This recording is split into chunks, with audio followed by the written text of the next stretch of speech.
नमस्कार, मैं अनीता शाह दिव्य दिशा चैनल में आप सभी का हार्दिक स्वागत है। आज हम बात कर रहे हैं 30 अक्टूबर को जो राहु ग्रह और केतु ग्रह का राशि परिवर्तन हुआ है, उसका सिंह राशि के व्यक्ति के जीवन पर क्या प्रभाव पड़ सकता है। देखिए, ऐसा कहा जाता है कि द्वितीय भाव में जब केतु ग्रह गोचरवश आते हैं और अष्टम में राहु का गोचर होता है, तब यह स्थिति शुभ नहीं मानी जाती और सिंह राशि के द्वितीय भाव में पूरे 18 माह केतु ग्रह विराजित रहेंगे और अष्टम भाव में राहु ग्रह की स्थिति रहेगी। तो हम ये कह सकते हैं कि उन्हें जो है सामान्य फल इस गोचर के दौरान प्राप्त होंगे। यदि कुंडली में बुध ग्रह और गुरु ग्रह की स्थिति अच्छी है तो इन्हें कुछ समय तक शुभ फल भी प्राप्त हो सकते हैं और साथ ही यदि इनकी दशा भी अनुकूल रही तो भी इन्हें जो नकारात्मक परिणाम किसी चीज़ के मिलने वाले थे तो उसमें भी कमी आएगी। द्वितीय घर में केतु यदि अच्छी स्थिति में नहीं होता है तो वह व्यक्ति की वाणी को खराब करता है और अपनी खराब वाणी के कारण ये लोग अपने बनते हुए काम को बिगाड़ सकते हैं। इनका इनकी जीवन साथी, ससुराल पक्ष और कुटुंबजनों के साथ में विवाद की स्थिति रह सकती है। अपने भाई बहन या सिबलिंग के साथ में भी धन को लेकर इनके विवाद हो सकते हैं।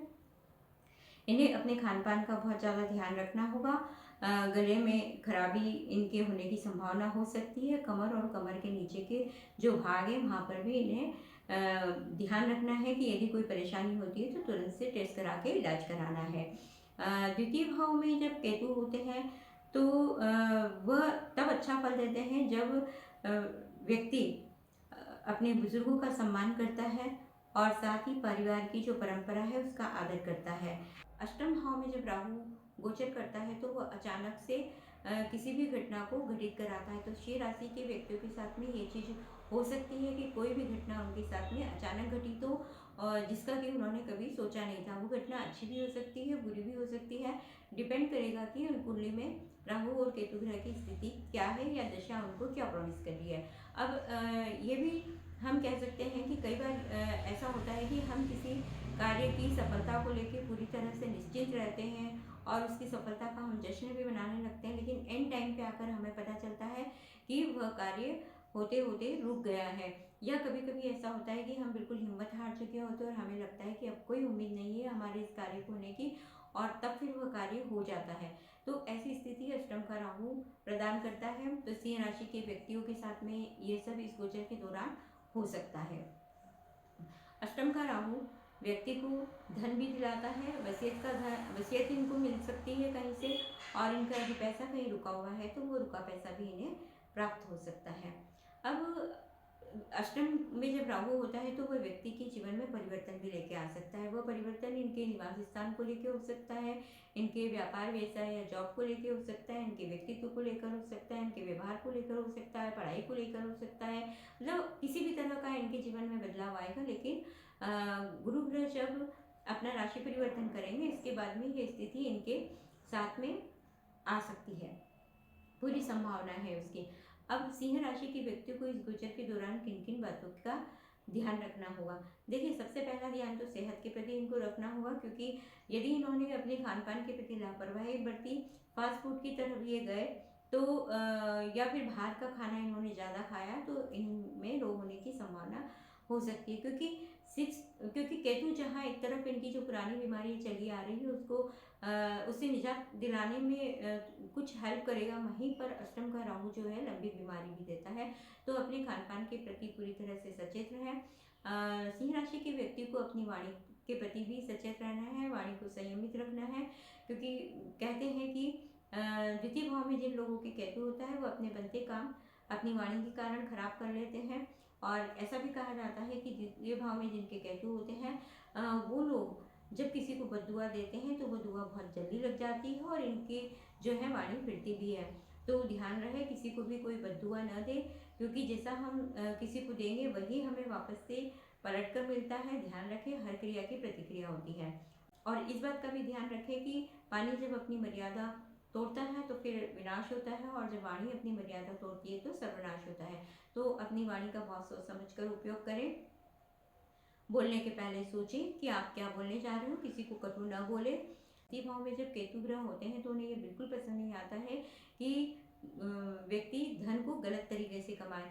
तो यदि गलत तरीके से आपने धन को कमाया, तो जिस तरह से आपने धन को कमाया है और जिन गति से आपके पास में धन आया है, उसी गति से और उसी तरीके से जो है आपके अकाउंट से या फिर आपकी तिजोरी से वह धन जा सकता है। तो इस बात का ध्यान रखें, किसी के साथ झूठ न बोले, धोखा न करें।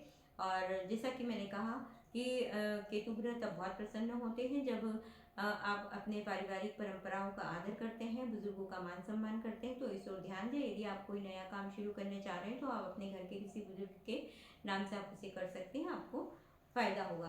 कुंडली में यदि केतु ग्रह की स्थिति बहुत अच्छी है तो वह व्यक्ति के कर्म क्षेत्र में वृद्धि करेगा, कर्म में स्थिरता देगा और साथ ही मान सम्मान में भी वृद्धि करेगा। और यदि केतु ग्रह की स्थिति अच्छी नहीं है तो फिर जॉब में, व्यवसाय में परिवर्तन होने की संभावना ज़्यादा होती है। इस तरह से आप छोटी छोटी बातों का यदि ध्यान रखेंगे तो। और प्रॉपर्टी की बात मैंने कही है कि इस दौरान आप प्रॉपर्टी भी खरीद सकते हैं सिंह राशि के व्यक्ति।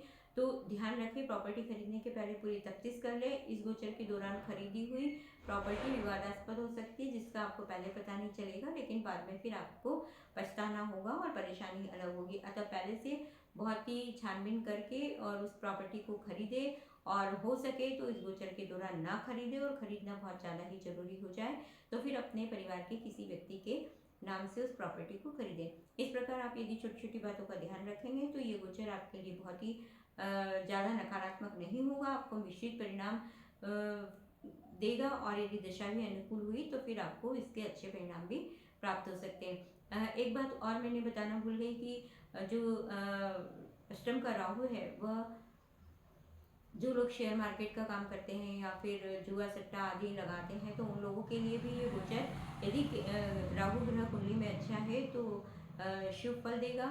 और यदि खराब, मतलब इन लोगों के साथ में ऐसी स्थिति हो सकती है कि या तो अचानक से इनका धन लाभ होगा या अचानक से इनको धन की हानि भी हो सकती है। और ये सब कुछ डिपेंड करेगा इनके कुंडली में जो राहु ग्रह और केतु ग्रह की स्थिति है उसको लेकर। मैं आप सभी से अनुरोध कर रही हूँ कि आपको यदि लगता है कि इस वीडियो के माध्यम से आपको कोई महत्वपूर्ण जानकारी प्राप्त हुई है तो आप वीडियो को लाइक जरूर करें, शेयर और कमेंट भी करें। यह चैनल नया है, आपका एक लाइक मुझे प्रोत्साहित करेगा, इसलिए लाइक जरूर करें, वीडियो को सब्सक्राइब भी करें। धन्यवाद।